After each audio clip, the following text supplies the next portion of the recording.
ফুল কেনা ভালোবাসে বলেন? সত্যি আসলেই ফুল প্রত্যেকটা মানুষ কিন্তু ভালোবাসে।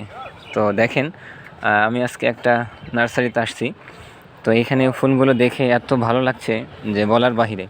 তো আপনাদেরকে ছোট্ট একটা লং ভিডিও উপহার দিচ্ছি, মেহেরবানি করে একটু ভিডিওটা দেখবেন, স্কিপ করবেন না। আমি যেহেতু আপনাদেরকে লং ভিডিও তেমন দেই না, তো আসলে ফুলের কালারগুলো ফুল অনেক সুন্দর লাগতেছে। দেখেন আসলে এত সুন্দর, সুবহানাল্লাহ। দেখেন এখানে একটা মাছি কিন্তু বসে আছে, মশা বসে আছে। দেখেন দেখেন খেয়াল করেন কত সুন্দর লাগছে। দেখেন দেখেন আসলে অনেক সুন্দর ফুল। ভালোবাসে না এমন? দেখেন এগুলো কিছু ফুল আছে, দেখেন অনেক সুন্দর। আসলে ফুল যে এত সুন্দর, তো আপনাদেরকে ছোট্ট করে একটা কিন্তু ভিডিও উপহার দিচ্ছি। হ্যাঁ, নার্সারিতে আসছি আমি। দেখেন এটা একটা ফুল, এটা কিন্তু আমরা গাঁদা ফুল নামে চিনি। এই ফুলটা কিন্তু অনেক সুন্দর, আসলেই অনেক সুন্দর ফুল। আর এইটা হচ্ছে গোলাপ ফুল। গোলাপ ফুল ভালোবাসে না এমন মানুষ তো খুবই কম, বিশেষ করে মেয়েরা। হ্যাঁ, আপনার যদি এরকম ভালোবাসার মানুষ থাকে, হ্যাঁ, তাদেরকে কিন্তু আপনি গোলাপ ফুল এরকম গিফট করতে পারেন, তারা কিন্তু অনেক খুশি হয়। দেখেন এরকম গোলাপ কিনে নিয়ে যাবেন, আপনার ভালোবাসার মানুষকে দেওয়ার জন্য। আপনার যদি বিবি থাকে, আপনার ওয়াইফ এরকম থাকে, তাদেরকে দিবেন। তারা দেখবেন আপনাকে ভালোবাসা দিয়ে পরিপূর্ণ ভরিয়ে রাখবে।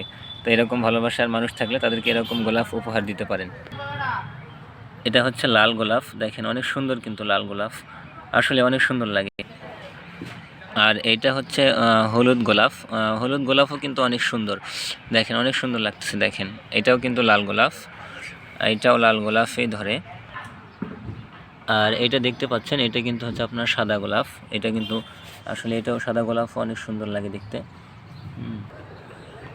তো সবগুলো আপনাদেরকে একটা ভিডিও দেখানো হলো, আপনারা আমাকে একটু দেখেন। দেখেন আমি একটা সুন্দর আজকে একটা নার্সারিতে সকালে ঘুম থেকে উঠেই বেড়াতে আসছি।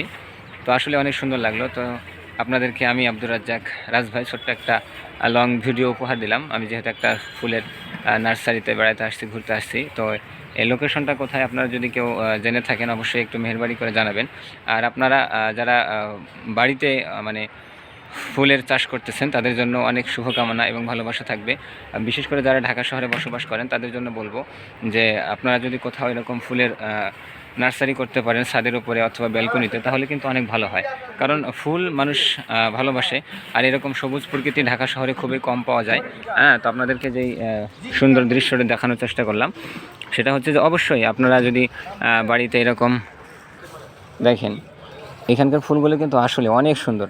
তো আমি বলবো যে আপনারা যারা এরকম ফুলকে ভালোবাসেন অথবা এরকম সবুজ প্রকৃতি ভালোবাসেন, সুন্দর সুন্দর এরকম ফুলের গাছ, সুন্দর সুন্দর এরকম ফুলের বাগান, হ্যাঁ, আপনারা নার্সারি থেকে কিনে নিয়ে তারপরে আপনার বেলকনিতে আপনি লাগাইতে পারেন, অথবা আপনি আপনার ছাদের উপরে লাগাইতে পারেন। অথবা যারা গ্রামগঞ্জে থাকেন, হ্যাঁ, তাদেরকেও বলবো যে অবশ্যই আপনারা এরকম ফুলের গাছ লাগাবেন। ফুল মানুষ ভালোবাসে, তো এরকম সবুজ প্রকৃতি অবশ্যই সবাই ভালোবাসে। আর সবুজের মধ্যে থাকাটা অনেক সুন্দর এবং মনটাও অনেক আনন্দ এবং ভালো থাকে। তো এরকম আমি বলবো যে আপনারা যারা এরকম ফুলের নার্সারি লাগাইতে চান বা এরকম ফুলের বাগান করতে চান, অবশ্যই এরকম ফুল কিনে বা আপনারা নিজস্ব বাড়িতে এরকম ফুলের বাগান করতে পারেন, তাহলে দেখবেন আপনার মনটা অনেক ভালো থাকবে। তো এরকম সবুজ প্রকৃতি সবাই কিন্তু অনেক পছন্দ করে। তো দেখেন আসলেই মানে ফুল, আমার মনটা সকালবেলা উঠে কিন্তু অনেক খারাপ ছিল, নার্ভাস ছিল। তো যখন এই যে একটা সুন্দর একটা প্রকৃতির সুন্দর একটা বাগানে আসলাম, হ্যাঁ, তো তখন এখানে কিন্তু অনেক ভালো লাগতেছে, আলহামদুলিল্লাহ। তো আমি বলবো যে আপনারা এরকম সুন্দর